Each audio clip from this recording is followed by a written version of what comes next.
My first visit to Milliken, since it's 3.5 hours away, me and my mom went and decided to stay overnight at the city next to Decatur, which is where Milliken is.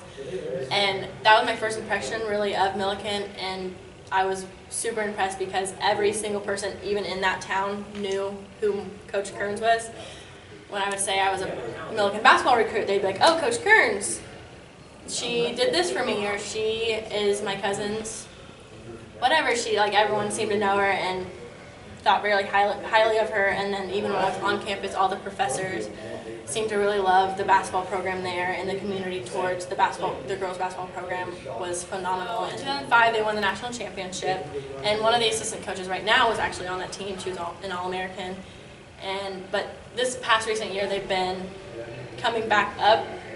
2 years ago, they weren't very good, and then this year they got better, and it's sort of on the build back up, which I'm excited to be a part of a team like that, because that's kind of what my high school career was like. We had that really good team my freshman year, and then we lost all the seniors, and it was a build back up to where we were as sectional champions.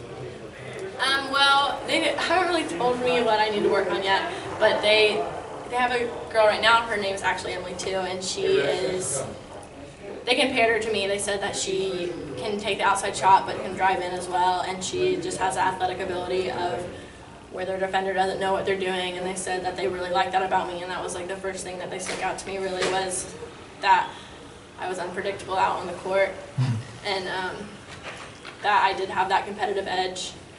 I wouldn't let someone pass me this year because I figured it would help me more with playing next level basketball, playing at the collegiate level, being in shape going into the summer workouts.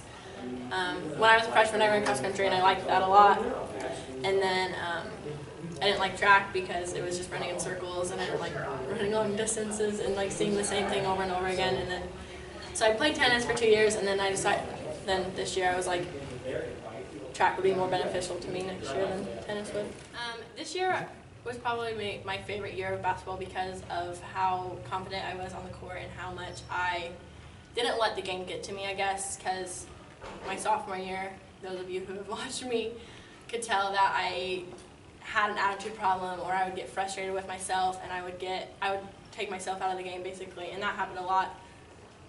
Last year, junior year, that was probably my worst year of the 4 because I took myself out of the game so many times.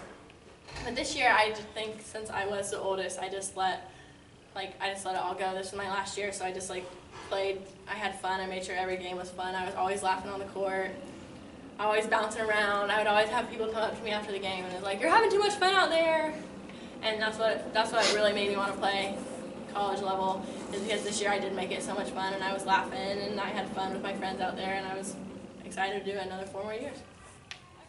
I started basketball when I was about 2nd grade, and then travel ball in 6th grade, and I felt like then I was just playing to play. It was something to do.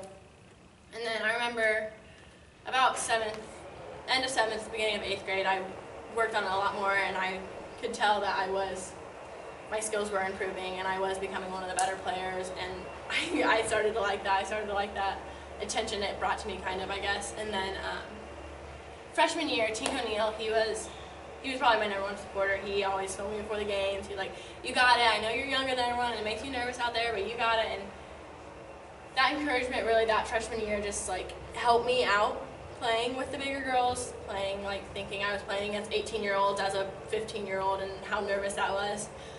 And then that continued. His support really continued into my sophomore year when I feel like when I first became the leading scorer and the leading rebounder, he was always there to tell me, "You got it, but you can always improve. You always can get better." And then junior year was a struggle. It was a big struggle for me. But he was always there for me. He was always telling me, "Just get out of your own head. You're fine. You're still the same player you were last year." Over the summer, I was done with basketball my junior year. It was such a bad year. I said after the sectionals, I was like, that was it, I'm done. That was my last game. And then over the summer, I found out he passed away. Everything just hit me then, this is about to be my last year, and I'm not going to have my biggest supporter there at every game. And that just him finding out about all of that just it hit me, and that's when I decided to play again. And I was like, this year is going to be the best year for him. He always believed in me, so I should believe in myself.